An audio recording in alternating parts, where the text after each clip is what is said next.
ప్రభునామములో మీ అందరికీ మరణాతండి. ప్రభు మిమ్మల్ని అందరినీ దీవించునుగాక.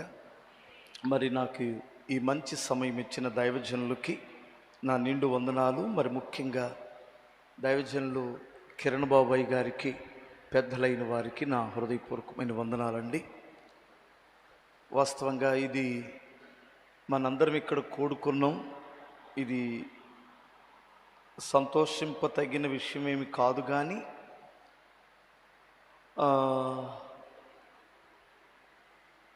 ఒక తల్లిని మీరు కోల్పోయారు.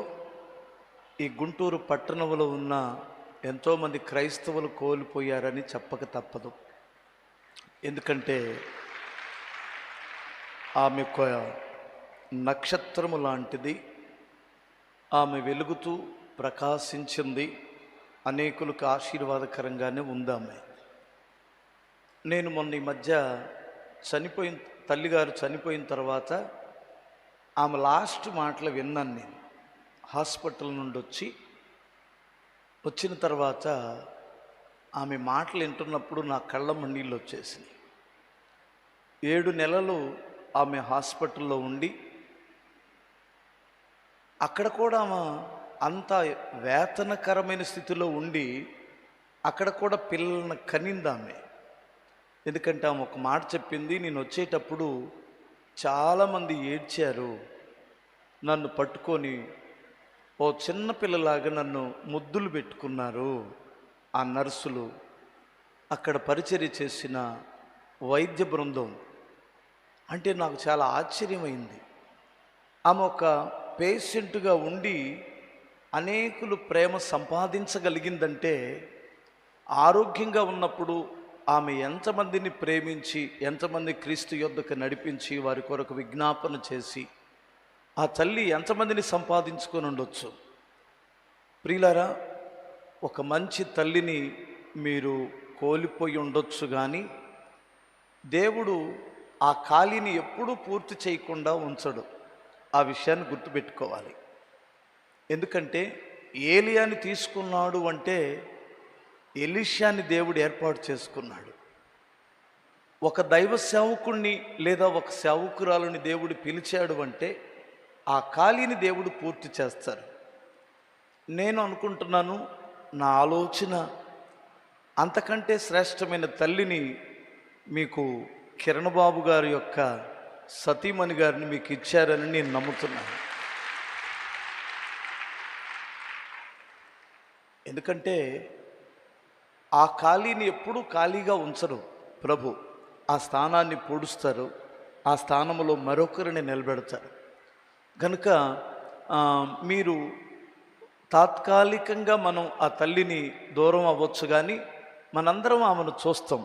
ఒక్క పరిశుద్ధ గ్రంథంలో అద్భుతమైన ఒక్క మాట నేను చదివించి నేను ముగిస్తానండి.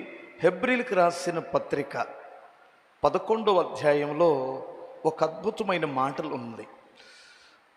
11, 13 వీరందరూ ఆ వాగ్దాన ఫలమును అనుభవింపకపోయినను దూరము నుండి చూసి వందనము చేసి తాము భూమి మీద పరదేశులను యాత్రికులమై ఉన్నామని ఒప్పుకొని విశ్వాసము గలవారై మృతి పొందిరి.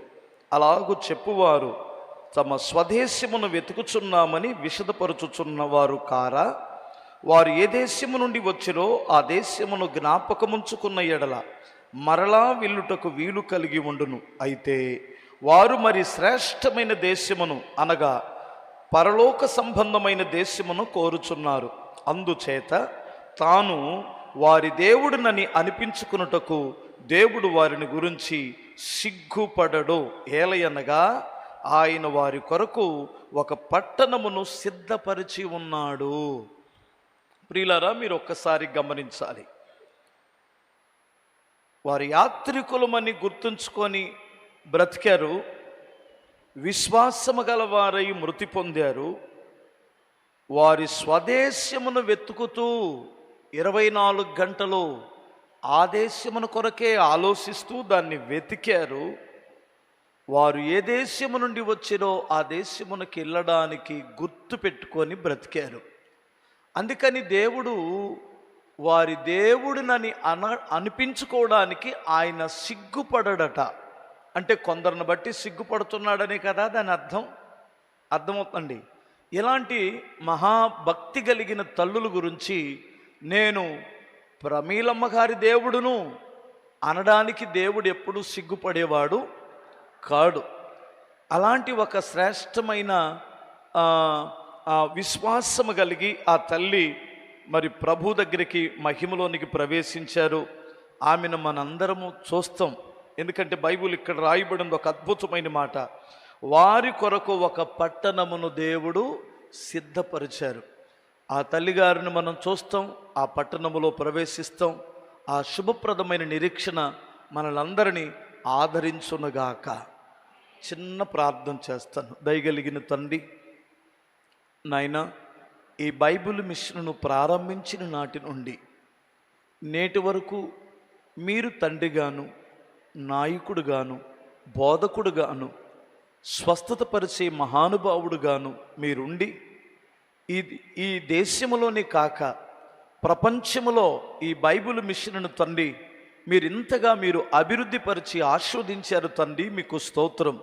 ఎంతోమంది భక్తులు ఈ మిషన్లో పనిచేశారు, వారి యాత్రలో ముగించారు.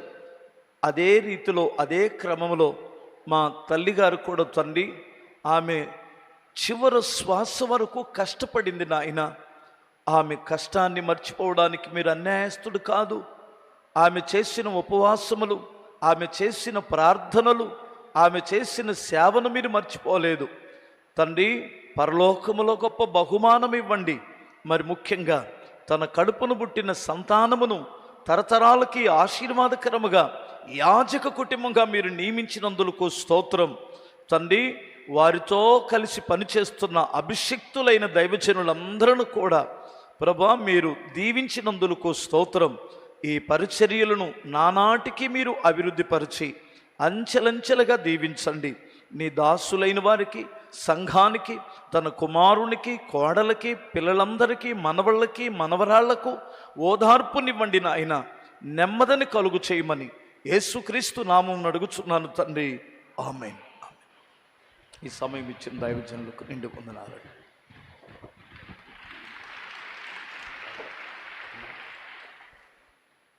మనందరి యొక్క ఆత్మీయ తల్లి